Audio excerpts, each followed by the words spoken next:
السلام علیکم دوستوں، کیسے آپ سب؟ امید کرتا ہوں سب خیریت سے ہوں گے۔ ابو ہریرہ رضی تعالیٰ عنہ سے روایت ہے، میں نے پیارے آقا رسول صلی اللہ علیہ وسلم کو یہ فرماتے ہوئے سنا، بے شک میری پوری امت معافی کی مستحق ہے، سوائے ان لوگوں کے جو گناہوں کو سب کے سامنے ظاہر کرتے ہیں۔ ظاہر کرنے کی ایک اور صورت یہ بھی ہے کہ انسان سے رات کو کوئی گناہ ہو جاتا ہے، اللہ رب العزت اس پر پردہ ڈال دیتا ہے اور وہ لوگوں سے کہتا پھرتا ہے کہ رات میں نے گناہوں کا فلاں کام کیا تھا، اللہ تعالیٰ نے رات بھر اس کے گناہ پر پردہ ڈالے رکھا اور وہ خود صبح ہوتے ہی اس پردے کو پھاڑ ڈالتا ہے اور اپنے گناہ کو ظاہر کر دیتا ہے۔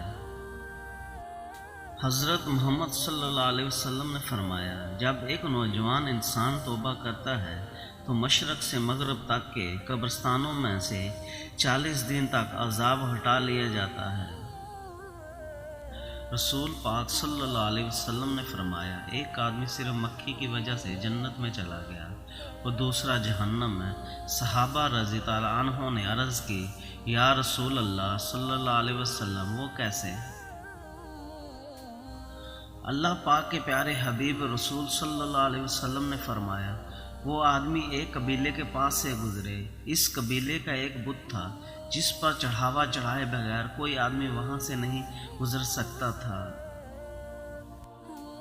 چنانچہ ان میں سے ایک آدمی سے کہا گیا کہ اس بت پر چڑھاوا چڑھاؤ۔ اس نے کہا کہ میرے پاس ایسی کوئی چیز نہیں کہ چڑھاوا چڑھا سکوں۔ قبیلے کے لوگوں نے کہا، تمہیں چڑھاوا ضرور چڑھانا ہوگا، خواہ مکھی ہی پکڑ کر چڑھا دو۔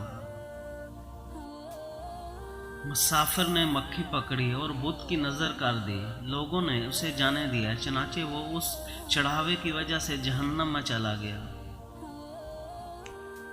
قبیلے کے لوگوں نے دوسرے آدمی سے کہا، تم بھی کوئی چیز بت نظر کرو۔ اس نے کہا، میں اللہ تعالیٰ عز و جل کے علاوہ کسی دوسرے کے نام کا چڑھاوا نہیں چڑھاؤں گا۔ لوگوں نے اسے قتل کر دیا اور وہ جنت میں چلا گیا۔ ایک نوجوان کو چوری کے جرم میں حضرت عمر رضی تعالیٰ عنہ کی عدالت میں پیش کیا گیا۔ جب تفتیش کرنے پر اس نوجوان کا جرم ثابت ہو گیا تو آپ رضی تعالیٰ عنہ نے شرع کے مطابق ہاتھ کاٹنے کا حکم صادر فرما دیا۔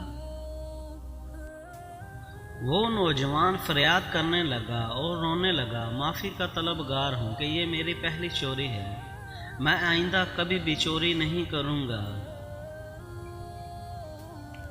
حضرت عمر فاروق رضی تعالیٰ عنہ نے فرمایا، تم غلط کہتے ہو، تم نے اس سے پہلے بھی کئی چوریاں کی ہیں۔ آخر اس نوجوان کو اس بات کا اقرار کرنا پڑا کہ واقعہ اس نے چوریاں کی ہیں۔ اب وہ بجائے معافی مانگنے کے اس بات پر حیران تھا کہ آپ کو کیسے میری گزشتہ چوری کی خبر ہوئی۔ اس نے حیرانگی کے عالم میں پوچھا، امیر المومنین، میرے گزشتہ کی ہوئی چوریاں کا علم میرے اور اللہ کے سوا کسی کو معلوم نہیں، آپ کو اس کی اطلاع کس طرح ہوئی؟ حضرت عمر رضی تعالیٰ عنہ نے فرمایا، اللہ تعالیٰ کسی کو بھی اس وقت تک ذلیل و خوار نہیں کرتے جب تک کہ وہ برائی کی حد سے آگے نہ بڑھ جائے۔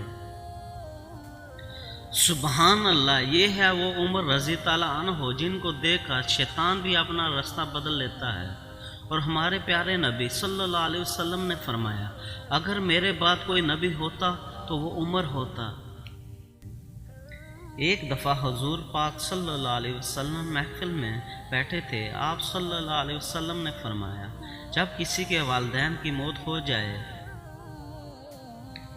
تو ان کو جب دفنایا جائے تو ان کو دفن کر کے ان کی قبر کے قریب بیٹھ کر اللہ پاک کا ذکر اتنی دیر تک کرو جتنی دیر میں اونٹ ذبح کر کے تقسیم کیا جاتا ہے، کیونکہ جب دفن کیا جاتا ہے تو میت اس طرح پریشان ہوتی ہے جس طرح ایک آدمی سمندر کی لہروں میں ڈوب کے مر رہا ہو۔